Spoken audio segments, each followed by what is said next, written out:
Do you view the Lakers as the team that most needs to make a move in that conference, Tim MacMahon?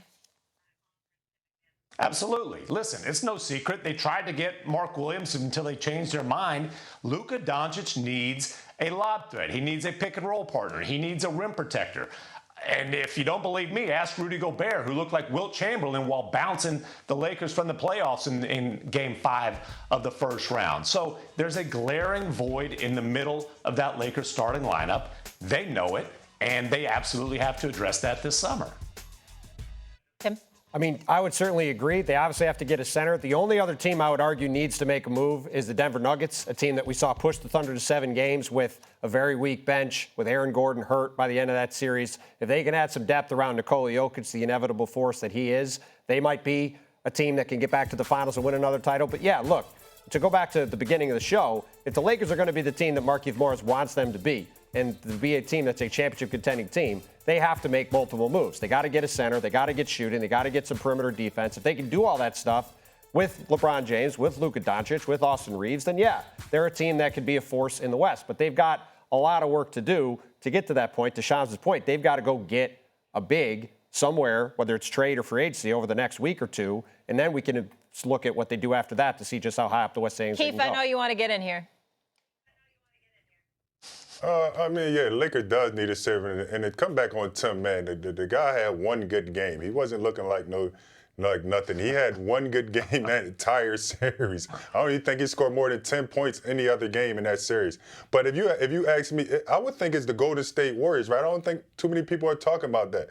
They were right there. They beat the Rockets, and then Steph Curry got a calf injury in the next round, which kind of set them back. But with them, it's the Kuminga piece. I think once they figure out what they want to do with Jonathan Kuminga, whether you're going to make him one of the guys or you're going to trade him for some assets, because just like the Lakers, they're right there. They were right there of winning this year with the injury that happened to Steph, set them back. So I think that's the most talked about thing. What are they going to do with Kuminga? If they move Kuminga, get some pieces that's ready to buy in and win now. If you keep Kuminga, then you just have to let the young guy go.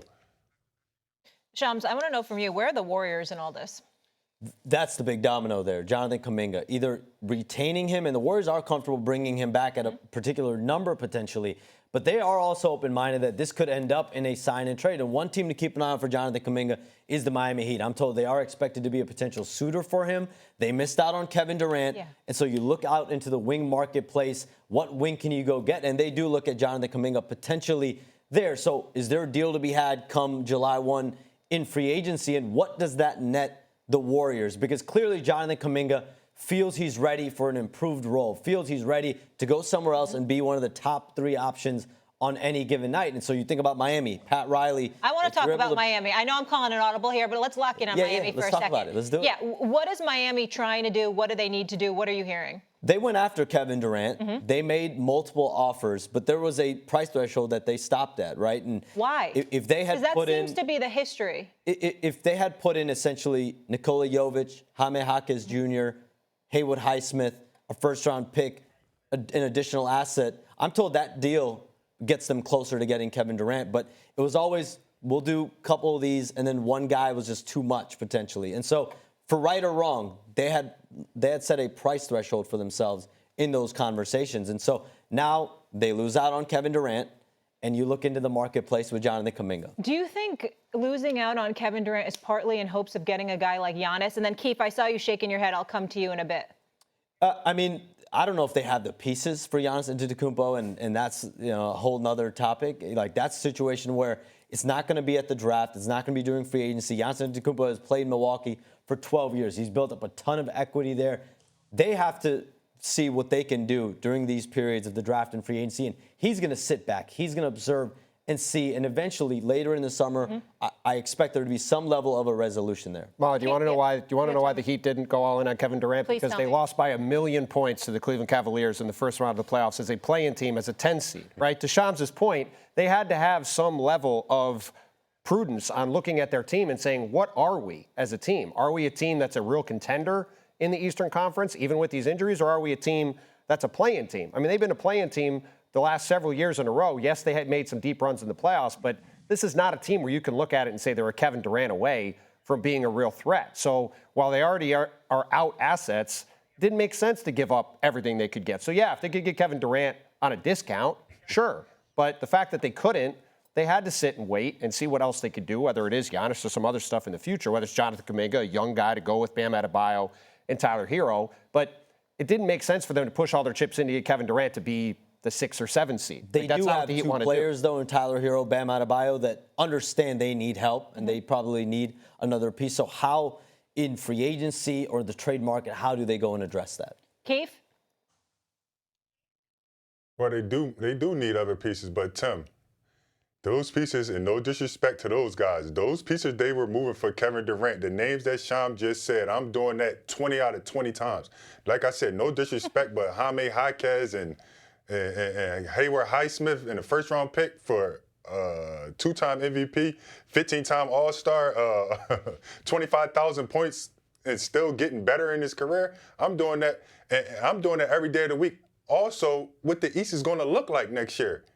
You get a Durant, you put yourself in position to be one of the top teams in the East. Now, I don't know if you win a championship with that team, but as far as the East and how it looked with all the injuries, you're putting yourself in the top 3 as a top 3 seed with Bam Adebayo, Kevin Durant, and Tyler Hero as the nucleus of that team. The Heat were not a piece away, even a massive piece away. They won 37 games last year. As Bontemps said, they got bounced in embarrassing fashion, frankly, in the first round. So to take a big swing at a guy who's still elite, but in the twilight of his career, doesn't make sense. Kuminga, an ascending talent, a guy who can grow with their young core, that does make a lot of sense. To me, Kuminga staying in Golden State doesn't make any sense. Steve Kerr has made it clear he does not think he's a fit with Steph Curry and Jimmy Butler. I mean, you don't have to listen to him. Watch Kuminga sit on the bench, D and PCD in playoff games when their 2 stars are healthy.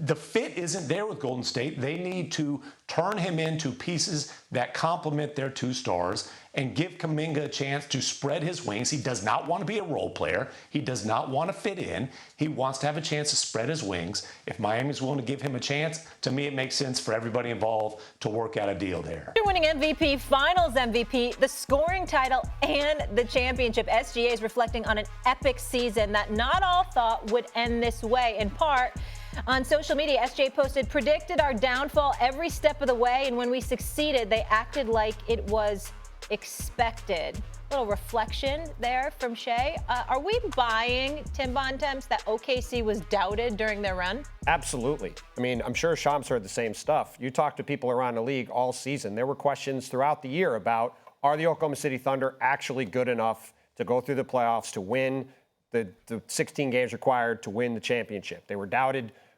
during the season not having a complicated enough offense. They were doubted because they were a young team. They were doubted that Jalen Williams was going to be good enough as a second scorer. They were doubted that Shai Gilgeous-Alexander could be a guy not needing to get foul shots in the playoffs to win. And what do? They go on and win the title with the second youngest team ever, a team that's only going to get better in the years to come. They're probably going to lock up all 3 of their young stars to contract extensions this summer. They've got draft picks for years. They've got incredible young talent around them. This is a team that's set up to be good for the rest of this decade and to be potentially the next dynastic team in the NBA. And at this point, like Shea said, they went through the year, despite winning 68 games, 5th most wins for a championship team ever. People still don't think they're going to win right up until the final game of the season, and they even have the ability to come back next year. And I'm sure people are going to say, well, if Tyrese Halliburton was healthy in Game 7, they might not even have won Game 7 of this series.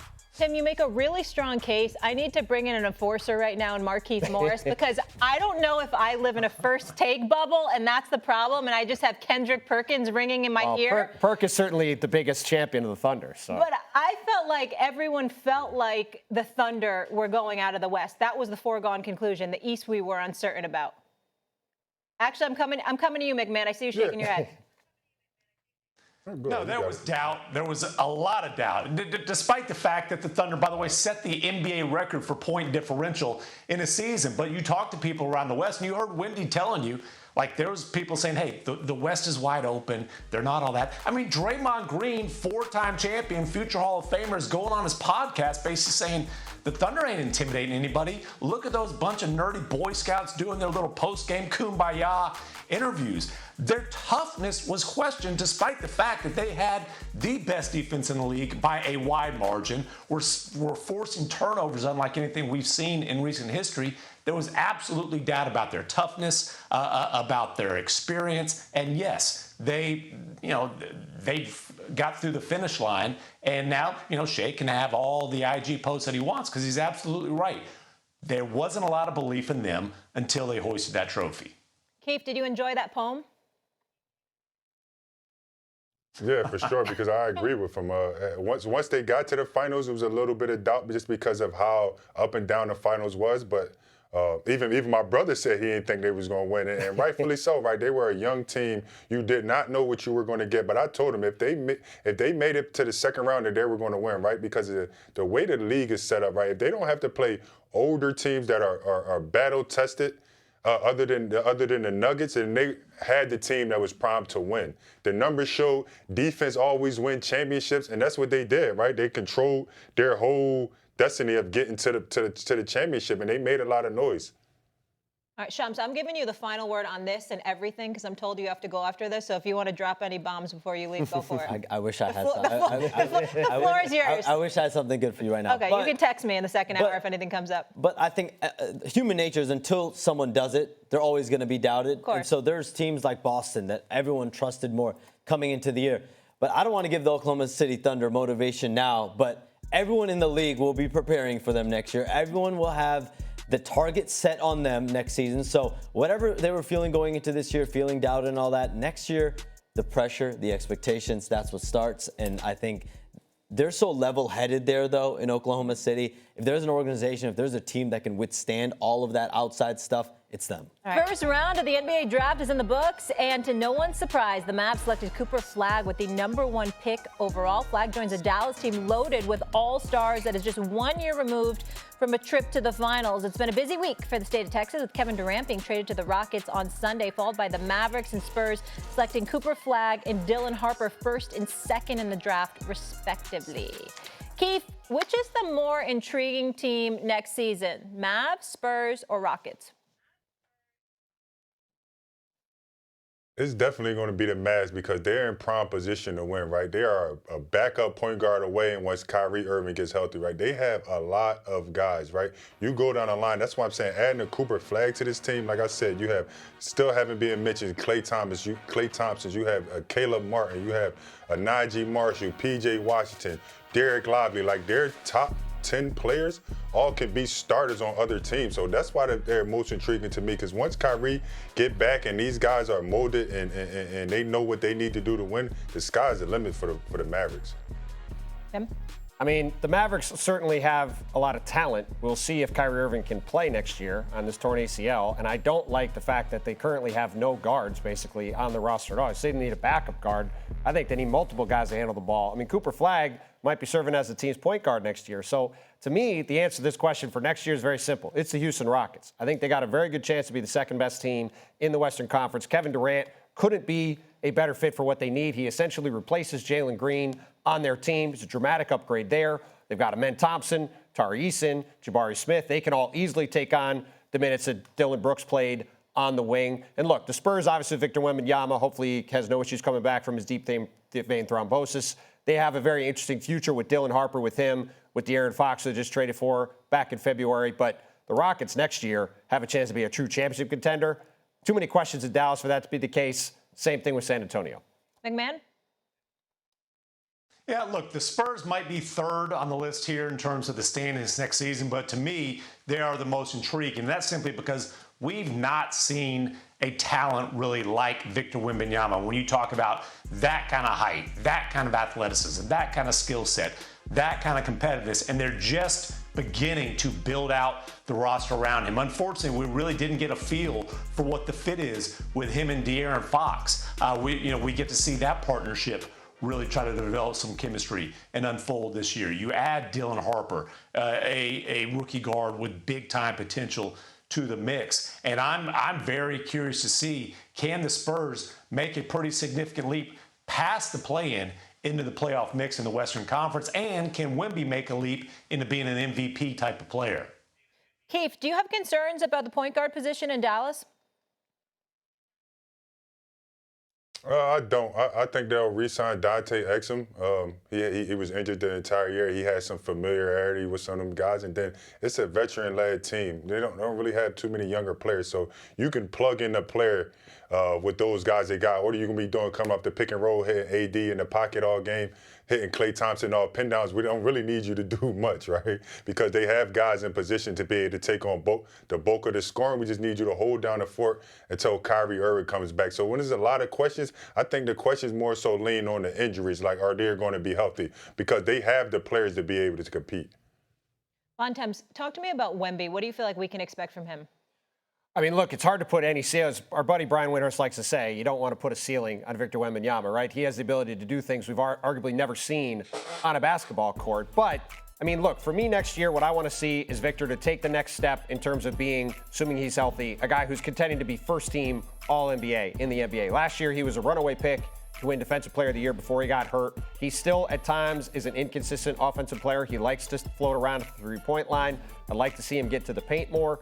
As MacMahon said, fascinating to see this fit with De'Aaron Fox. They didn't hardly get to play together at all. The early numbers weren't great. The Spurs have to figure out what they want to do with these two young guards, Stephon Castle and Dylan Harper, with De'Aaron Fox. But look, Victor, obviously in his second year, took a big step forward again. If he can do that again next year, talking about a guy who's a first-team All-NBA player, and maybe San Antonio can surprise people simply because he is just undeniably good and lifts them to a level they shouldn't get to. MacMahon, what are you looking forward to see from Wemby? Just really continue to send more so on the offensive end. Defensively, he's already the most dominant player in the NBA. Just not only the rim protection. I mean, the guy's swatting three-point shots coming from the lane. He's a force that we haven't seen in a while on that end. But, you know, can he become a consistent 25, 30-point per game scorer? What can he be on the offensive end? Right now, it's more of a concept in terms of a superstar on that end of the floor. We need it to go from concept to consistency on that end. If that happens, I think he's in the MVP conversation. Keith, what is the talk about a player like him around the league?